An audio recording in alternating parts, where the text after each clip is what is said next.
In today's video, I'm going to teach you how to make a door in AutoCAD. By the end, you'll be able to draw a clean, accurate door with a frame, a panel, and a swing arc so your plan reads clearly.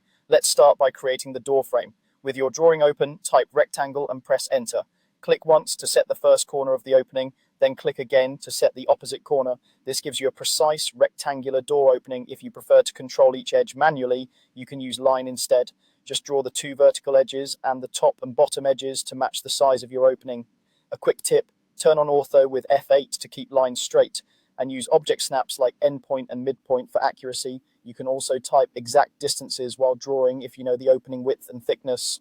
Next, draw the door panel inside the frame. You can use line or rectangle for this as well. The key is to align the panel with the hinge side of the frame. Decide which jamb is the hinge side, left or right, and start the panel flush against that inside edge.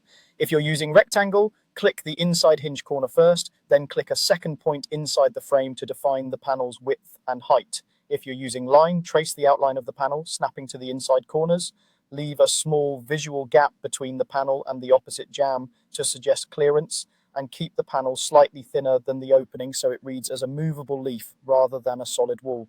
Finally, add the swing arc to show how the door opens. Type arc and press enter. Use the start, center, end approach for control. Snap the center of the arc to the hinge point at the corner where the panel meets the frame. For the start point, click on the outer edge of the door panel in its closed position.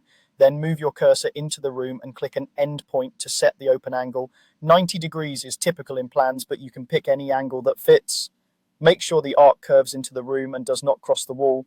If needed, hover to confirm the arc direction before clicking, and use object snaps so the arc connects cleanly to the panel edge. That's it, frame, panel, and swing arc. With these three elements, your door will read clearly on any floor plan, and you'll have full control over size, hinge side, and opening angle.